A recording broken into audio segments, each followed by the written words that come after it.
En primer lugar, es importante abordar un gran sistema para poder adentrarnos hacia la neurohipófisis. El sistema endocrino consta de un grupo de glándulas y de órganos que regulan y controlan varias funciones del organismo, mediante la producción y la secreción de hormonas. Las hormonas son sustancias químicas que influyen en la actividad del organismo.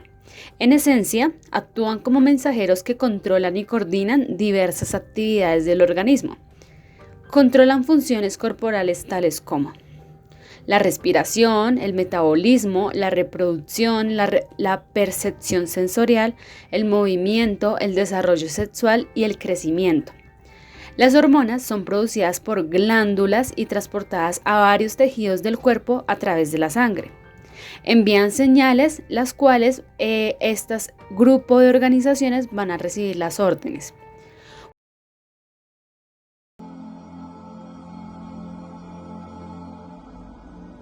Las hormonas son sustancias químicas producidas por glándulas. Actúan como mensajeros y afectan la actividad de otra parte del cuerpo. Dichos mensajeros suelen ser transportados por la sangre. La glándula hipófisis tiene el tamaño de un guisante, controla la función de otras glándulas y secreta varias hormonas, como la del crecimiento y la estimulante del tiroides. La hipófisis en sí está controlada por una pequeña región del encéfalo, el hipotálamo. La hormona del crecimiento regula el crecimiento de los huesos y músculos y el desarrollo físico. La glándula tiroides está en el cuello. Secreta hormonas tiroideas que controlan la velocidad de las funciones químicas o metabolismo del cuerpo. Estas hormonas afectan funciones vitales como la frecuencia cardíaca. El páncreas ayuda a controlar la glucosa en sangre mediante la insulina, la que desplaza la glucosa desde la sangre hacia el interior de las células. La diabetes ocurre cuando no se genera suficiente insulina para controlar el azúcar en sangre. Hay 2 glándulas suprarrenales, una arriba de cada riñón. Las suprarrenales secretan hormonas como la epinefrina, la aldosterona y el cortisol. Estas ayudan a controlar la frecuencia cardíaca y presión arterial, mantener el equilibrio de líquidos y minerales y responder al estrés e infecciones. Los testículos y ovarios producen hormonas sexuales y las células reproductivas bajo el control de la hipófisis. Los testículos producen testosterona y espermatozoides. Los ovarios producen estrógeno y óvulos. Ahora bien, ¿qué es la neurohipófisis? La neurohipófisis es la parte posterior de la hipófisis y también se conoce como lóbulo posterior de la hipófisis o hipófisis posterior.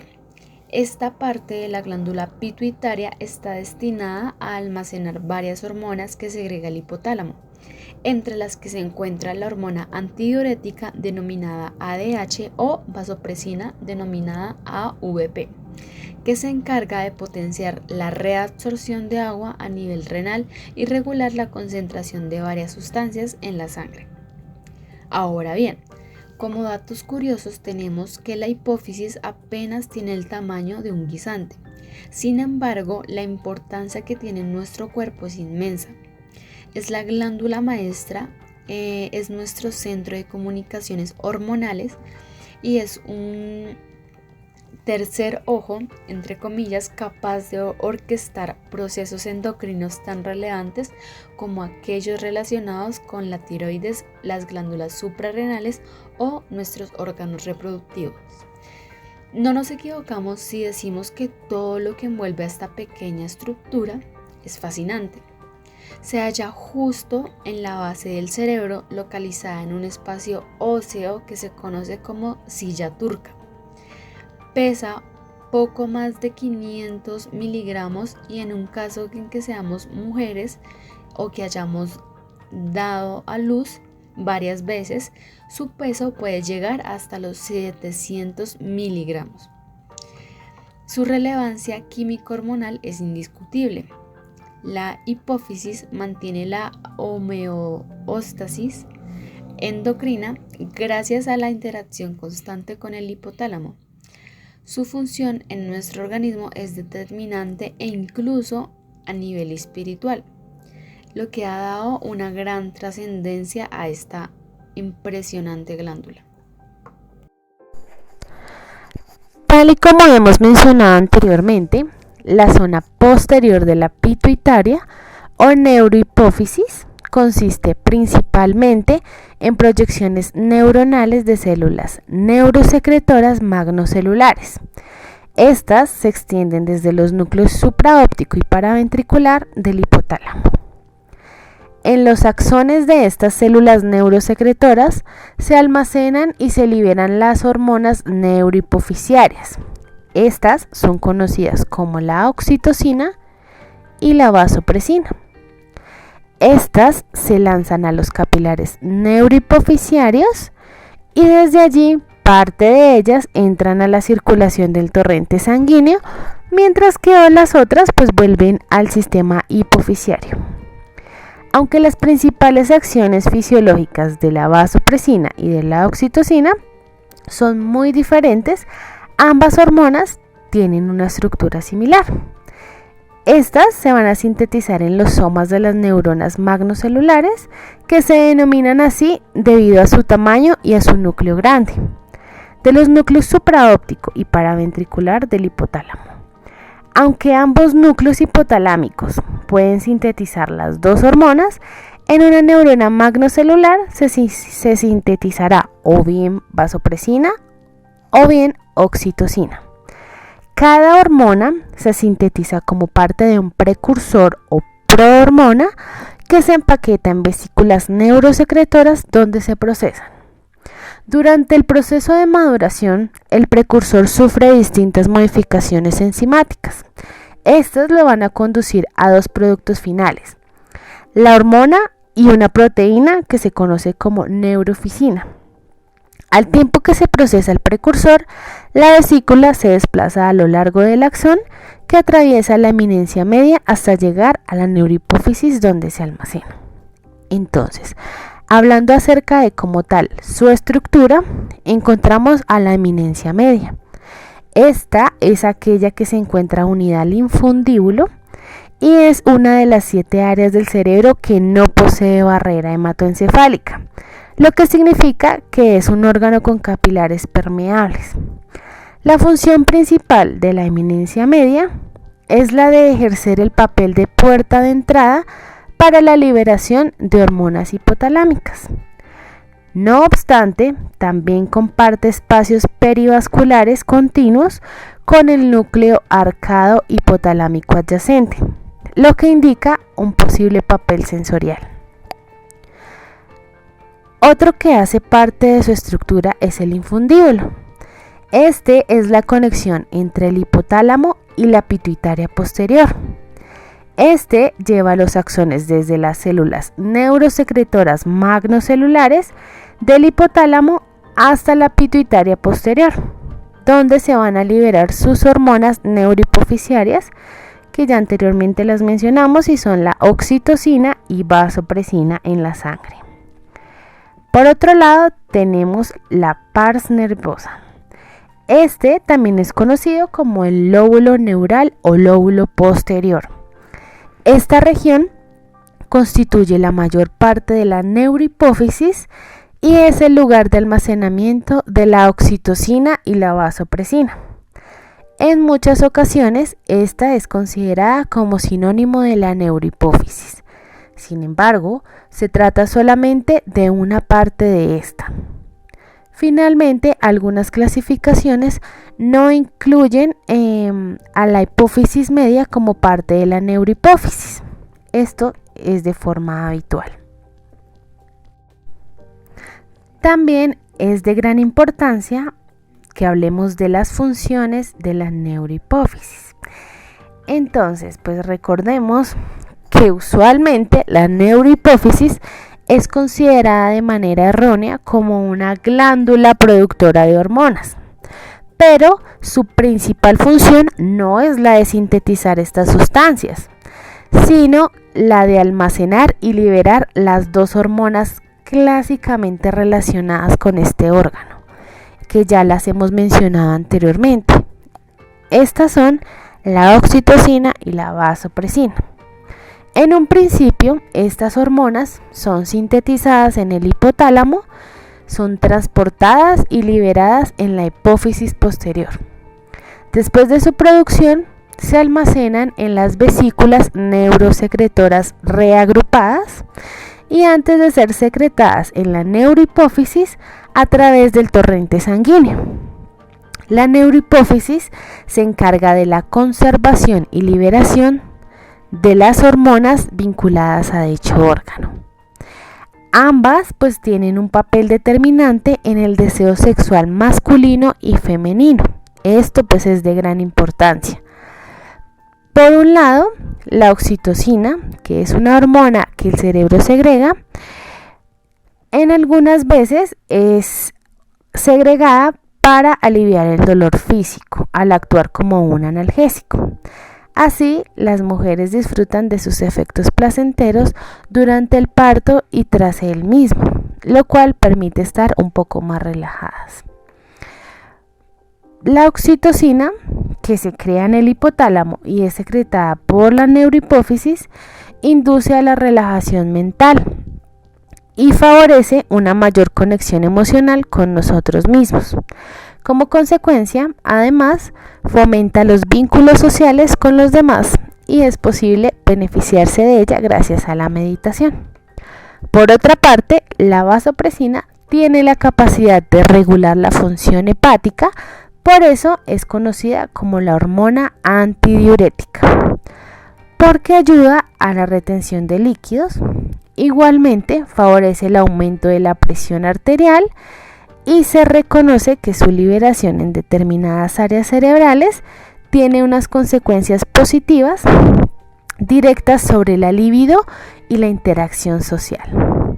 Aparte de que el individuo se muestra más receptivo con los demás, está más conectado emocionalmente consigo mismo gracias a la segregación de esta hormona.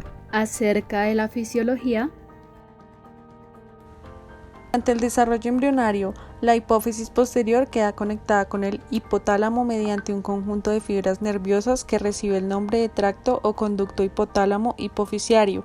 De ahí el nombre de neurohipófisis, que se da a esta parte de la hipófisis, de modo que las hormonas que se secretan en la neurohipófisis en realidad son sintetizadas dentro de los cuerpos celulares de grandes neuronas especializadas que se encuentran en el hipotálamo, que luego las 21 transportan a lo largo de sus axones hasta las terminales axonales situadas en la neurohipófisis, necesitando varios días para llegar a la glándula.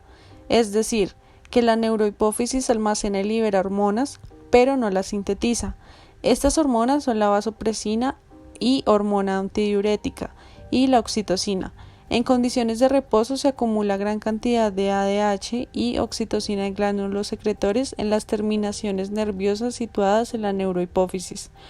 Cuando se transmiten impulsos nerviosos a lo largo de los axones, las hormonas son liberadas de inmediato y pasan a la circulación sanguínea distribuyéndose por el organismo para realizar su función. Tanto la oxitocina como la vasopresina circulan por la sangre principalmente como hormonas libres y actúan sobre las células diana a través de receptores de superficie acoplados a la proteína G. Los riñones y el hígado son los principales lugares de eliminación de estos péptidos, cuya vida media en el torrente circulatorio es de alrededor de 1 minuto. Oxitocina. Tiene un papel clave en los vínculos sociales, en la reproducción sexual y es vital durante y después del ciclo del parto. Esta sustancia contribuye al transporte de leche durante la succión, desde las glándulas mamarias hasta los pezones. Además, media la contracción del músculo liso del útero durante el orgasmo. Al igual que las contracciones que ocurren en el momento del parto, por otra parte, el estrés o la tensión emocional puede alterar la liberación de esta hormona, llegando a interferir con la lactancia. Curiosamente, debido a su parecido, estas dos hormonas pueden experimentar reacción cruzada. Así, la oxitocina a grandes niveles tiene una leve función antidiurética, mientras que la vasopresina muy elevada puede provocar contracciones uterinas. Este es un modelo de 3D de la oxitocina. La oxitocina es una hormona producida en el hipotálamo y secretada en la neurohipófisis. Tiene un efecto estimulante potente sobre el útero grávido, en especial al final de la gestación, estimulando las contracciones del mismo. Además, tiene una función de importancia especial en la lactancia porque provoca la contracción de las células mioepiteliales que rodean los conductos de la glándula mamaria, de modo que la leche se expulsa hasta el pezón y el niño puede obtenerla. Los componentes de la leche son producidos por las células epiteliales especializadas y secretadas por influencia de la prolactina. Sin embargo, el lactante necesita que la leche sea propulsada hasta el pezón. Este proceso se llama subida de la leche, que, junto con la eyección ulterior de este, se debe a la oxitocina. El tejido diana de la oxitocina es, pues, el miometrio, es decir, la musculatura lisa del útero y el mioepitelio de la glándula mamaria. No se conoce la función de la oxitocina en los hombres ni en las mujeres no embarazadas, ni en periodo de lactancia. Parece que puede tener una relación con el placer sexual. El factor regulador de la secreción de la oxitocina en el caso de la contracción uterina es el estiramiento del cuello uterino que ocurre al final del embarazo, y en el caso de la lactancia es el niño al succionar los pezones de las glándulas mamarias, es decir, que se regula la secreción de oxitocina por un sistema de retroalimentación positivo. A medida que se estira el cuello del útero de retroalimentación, se libera más oxitocina, con lo que las contracciones uterinas son más fuertes. Se estira más el cuello del útero, se libera más oxitocina y así sucesivamente hasta que termina el parto y ya no se estira más el cuello del útero. Lo mismo que cuando el niño succiona el pezón. Sin embargo, el reflejo de eyección de la leche es un reflejo condicionado, ya que, por ejemplo, el llanto del recién nacido puede producir un aumento de la secreción de oxitocina, con lo que las contracciones uterinas son más fuertes, se estira más el cuello del útero, se libera más oxitocina y así sucesivamente hasta que termina el parto y ya no se estira más el cuello del útero. Lo mismo que cuando el niño succiona el pezón. Sin embargo, el reflejo de eyección de la leche es un reflejo condicionado, ya que, por ejemplo, el llanto del recién nacido puede producir un aumento de la secreción de oxitocina con salida de leche por los pezones. Del mismo modo, se puede inhibir la secreción de oxitocina por estrés tanto físico como psicológico, interrumpiéndose la lactancia.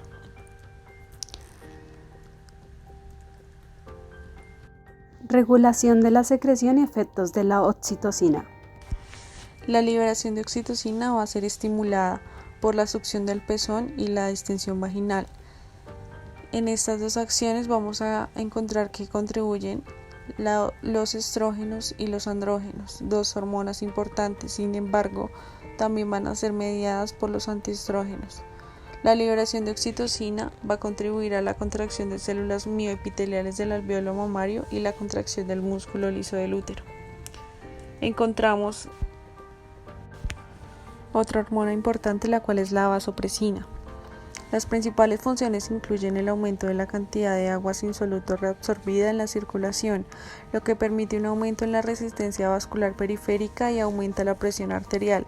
También podría tener un papel importante en el comportamiento social, motivación sexual o vínculo entre las personas, debido a la liberación de vasopresina en ciertas áreas del cerebro.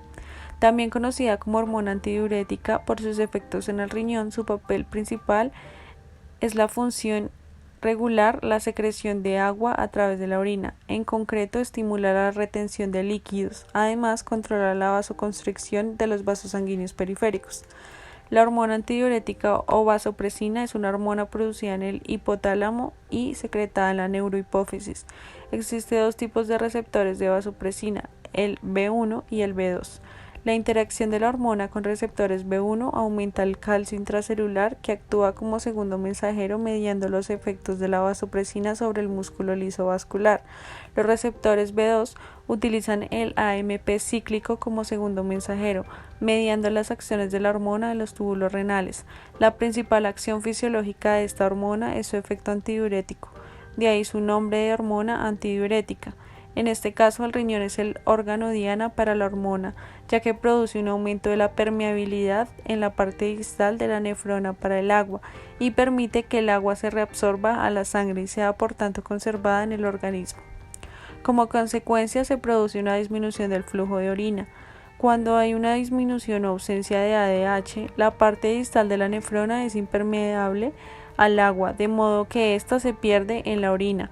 pudiéndose eliminar grandes cantidades de una orina muy diluida por la cantidad de agua que contiene. Como su otro nombre lo indica, la vasopresina es un potente vasoconstrictor. Actúa principalmente sobre el músculo liso de las arteriolas de la dermis y de la circulación esplácnica o de las vísceras, órganos contenidos en el tronco. En circunstancias normales, el aumento de la presión arterial inducido por la vasopresina es insignificante, porque también induce bradicardia y disminución del flujo cardíaco que tienden a compensar el aumento de la resistencia periférica total. El efecto vasoconstrictor es importante como protector durante hemorragias o deshidrataciones agudas. La vasopresina interviene también estimulando la liberación de ACTH por la adenohipófisis y en el control de la sensación de sed. Cuando los líquidos del organismo están concentrados, por ejemplo, en el caso de una hemorragia o de una deshidratación, se produce un estímulo de los osmorreceptores localizados en el hipotálamo, que detectan el grado de concentración de los líquidos extracelulares.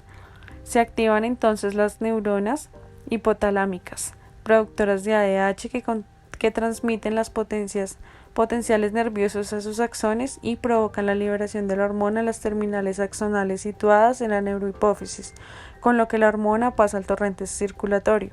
Como consecuencia, una gran parte del agua es recuperada desde el líquido tubular distal hacia el interior del organismo, lo que diluye los líquidos extracelulares, recuperándose la composición osmótica normal. El efecto regulador principal de la secreción de ADH es, por tanto, la osmolaridad de los líquidos extracelulares. La vasopresina se origina de un precursor de 164 aminoácidos. Es un péptido señal del 20 al 28 ADH y del 32 al 124 neurofisina 2 y 125 al 164 copeptina. Regulación de la síntesis y liberación de la vasopresina. En la liberación de ADH van a contribuir dos acciones importantes. Una de ellas es la hipovolemia y otra es la hiperosmolaridad. En la hipovolemia vamos a encontrar que activa la hipotensión, con ella la renina, el angiotensinógeno, la angiotensina 1, la cual estimula la liberación de ADH. La liberación de ADH va a ser estimulada por el frío y el etanol o la calor y los vómitos. ¿Cómo funciona? A diferencia de la adenohipófisis, la neurohipófisis no sintetiza hormonas. Esta solo las almacena y las segrega cuando es necesario. Los axones o las prolongaciones neuronales que llegan a la neurohipófisis presentan sus cuerpos celulares o núcleos en el hipotálamo, concretamente en los núcleos supraóptico y paraventricular del hipotálamo. Estos cuerpos celulares hipotalámicos crean hormonas que viajan por los axones que cruzan el tallo hipofisiario, llegando a la neurohipófisis. Esta última puede liberar hormonas al torrente sanguíneo directamente. Para ello, los botones terminales de los axones de la neurohipófisis se conectan con los capilares sanguíneos. En dichos botones terminales se almacenan las hormonas que serán liberadas a la sangre cuando el organismo lo necesite. Parece ser que además los impulsos nerviosos del hipotálamo son los que controlan tanto la síntesis como la liberación de las hormonas acumuladas en lo que es la neurohipófisis. Las enfermedades que pueden afectar incluyen las secundarias al defecto o exceso de la producción de la hormona antidiurética. Una lesión, degeneración o alteración en el funcionamiento puede provocar una desregularización de la secreción de las dos hormonas mencionadas anteriormente, tal y como lo son la oxitocina y la vasopresina. Una de estas enfermedades es la diabetes insípida. Esta es un desorden caracterizado por la emisión de grandes volúmenes de orina o poliuria, también por la abundante ingesta de líquidos o polidipsia y sed constante e insaciable, debido a la presencia de secreción de la hormona antidiurética o ADH. en cantidad insuficiente para concentrar de forma adecuada la orina, o bien a la producción de alteraciones en su acción sobre el riñón. Causa síntomas como la nicturia, que es el aumento de la excreción urinaria por las noches, o enuresis, que es la excreción involuntaria de orina durante el sueño. La micción se ve incrementada debido a que la orina no se encuentra en su concentración normal. Esta es de color pálido, incolora o acuosa, y su concentración o osmolaridad es baja. El cuerpo pierde la capacidad de concentrar y almacenar la orina, y el paciente puede llegar a excretar hasta 20 litros de orina diluida de forma diaria. De no reponer el volumen hídrico puede aparecer hiponatremia grave. Hay que diferenciar diabetes insípida central, nefrogénica, transitoria del embarazo y polidipsia primaria, o también llamada psicógena. Para confirmar el diagnóstico y la etiología se realiza la prueba de la sed. La diabetes insípida central se trata con desmopresina por vía oral, inhalada o inyectada. La diabetes insípida nefrogénica adquirida mejora actuando sobre el agente causal y con diuréticos tiacídicos, antiinflamatorios no esteroideos y dieta pobre en sal. Además, existe otra enfermedad relacionada con la neurohipófisis. Esta es el síndrome de la secreción inadecuada de la hormona antidiurética. Este es el exceso de la acción de la hormona antidiurética. Es causada principalmente por fármacos y genera síntomas variados gastrointestinales, respiratorios, neuromusculares y neurológicos. La sospecha de síndrome de secreción inadecuada de hormona antidiurética exige hiponatremia, hipoosmolaridad plasmática, orina inapropiadamente concentrada y natriuresis elevada, en ausencia de edemas, hipovolemia, disfunción renal, suprarrenal o tiroidea. El tratamiento agudo y rápido de una hiponatremia severa favorece la mielinosis central pontina, sobre todo en alcohólicos o desnutridos graves. En hiponatremia leve, sodio mayor a 125 micromol sobre litro, se recomienda la restricción hídrica. En la moderada y grave se asocia suero salino hipertónico al 3% y furosemida. En el hipotálamo existen unas células osmorreceptoras que reaccionan a la osmolaridad de la sangre. Si ésta aumenta por encima de un determinado dintel, estimula la liberación de ADH por la neurohipófisis, lo que al nivel renal determina la excreción de orina concentrada. Los osmorreceptores también aumentan la sensación de sed que estimula la ingesta de agua hasta que la osmolaridad sanguínea se normaliza y la neurohipófisis deja de descargar ADH. Eventualmente, otros factores fisiológicos como el dolor y el estrés también estimulan la ADH, así como diferentes fármacos, nicotina, morfina y los barbitúricos, como el alcohol. En cambio, la inhibe. Cuando pese a una osmolaridad baja en la sangre se mantiene la secreción de ADH, aparece el cuadro llamado síndrome de secreción inapropiada de ADH o SSI-ADH. Consiste en una expansión del agua corporal con osmolaridad sanguínea baja, a pesar de lo cual la orina no está completamente diluida.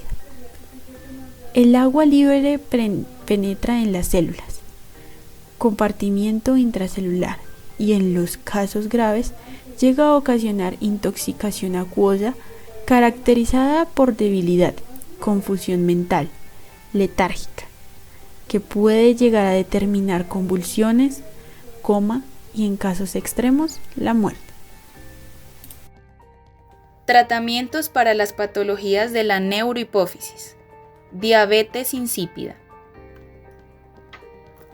El objetivo del tratamiento es asegurar la restauración y mantenimiento de la homeostasis osmótica. Debe individualizarse para cada paciente y dependerá de la gravedad y de la duración de la diabetes insípida. En la mayoría de casos leves y transitorios no se necesita ningún tratamiento específico. Si el paciente está consciente y tiene la sensación de sed conservada, la propia sed es la mejor guía de las necesidades de ingesta de agua y únicamente es recomendable una monitorización más estricta. En cambio, si el paciente es incapaz de reponer por vía oral las pérdidas urinarias, por intolerancia a la ingesta oral o inadecuada percepción de la sed, el balance hídrico se puede mantener mediante sueroterapia endovenosa. El tratamiento farmacológico se reserva para aquellos casos en que la poliuria es excesiva e incómoda al paciente, sobre todo por las noches, o si aparece hipernatremia. La desmopresina, un análogo de ABP o arginina vasopresina, interacciona exclusivamente con los receptores B2 y por tanto no tiene acción presora. Es el fármaco de elección. Su administración consigue una rápida reducción de la diuresis, con una duración de su efecto de 6 a 12 horas. Puede administrarse por vía subcutánea con dosis de 1 a 2 microgramos, muy usada en el postoperatorio inmediato. También puede administrarse por vía intranasal con dosis de 10 microgramos o por vía oral con dosis de 0,1 miligramos. Rara vez se administra en perfusión intravenosa continua, salvo en casos de niños. Dado que la diabetes postquirúrgica suele tener un curso breve, lo más frecuente es que, de usarse, sea necesaria una única dosis. Mediante la monitorización de la diuresis, la anatremia y la osmolalidad urinaria, se irá comprobando la corrección de la diabetes insípida y ello permitirá decidir si es necesario administrar más dosis, si persiste la poliuria y teniendo en cuenta que un exceso de tratamiento puede conducir a retención hídrica e hiponatremia y que la diabetes insípida puede ir seguida de hiponatremia por síndrome de secreción inadecuada de la hormona antidiurética. Es aconsejable que los pacientes dados de alta con desmopresina se monitoricen semanalmente durante 3 a 4 semanas, ajustando así la dosis a su demanda, según la gravedad de la diabetes insípida. La retirada periódica del fármaco permite valorar si continúa siendo necesario o no. Síndrome de la secreción inadecuada de la hormona antidiurética. Se aplican las reglas generales del tratamiento de la hiponatremia hipotónica, especialmente en cuanto a la velocidad de compensación de la hiponatremia. Si en los casos graves no se inicia el tratamiento, existe el riesgo de aparición de edema cerebral. Un aumento brusco de la anatremia a consecuencia de un tratamiento intensivo puede conllevar el desarrollo de un síndrome de desmielinización osmótica. Para el tratamiento se debe tener en cuenta 1. Eliminar o tratar la causa del síndrome de la secreción inadecuada de la hormona antidiurética si es posible. 2. Limitar la ingesta de líquidos hasta 500 a 1000 mililitros por 24 horas, teniendo en cuenta también los alimentos líquidos. El volumen de los líquidos ingeridos debe ser igual al volumen de orina en 24 horas menos 500 mililitros. Se debe esperar poca eficiencia de la limitación de la ingesta de líquidos si se presentan los siguientes casos. Osmolalidad de orina alta. Suma de las concentraciones de sodio y potasio en la orina mayor que la concentración sérica de sodio. Diuresis diaria menor a 1500 mililitros. O aumento de la anatremia. 3. En caso de hiponatremia moderada o grave, o cuando la limitación de la ingesta de líquidos sea ineficaz o inaceptable, aumentar la ingesta de sodio junto con un diurético de asa a dosis bajas. 4. No usar los inhibidores de los receptores B2 de vasopresina de manera rutinaria en el tratamiento de la hiponatremia secundaria al síndrome de la secreción inadecuada de la hormona antidiurética, especialmente en casos de hiponatremia grave.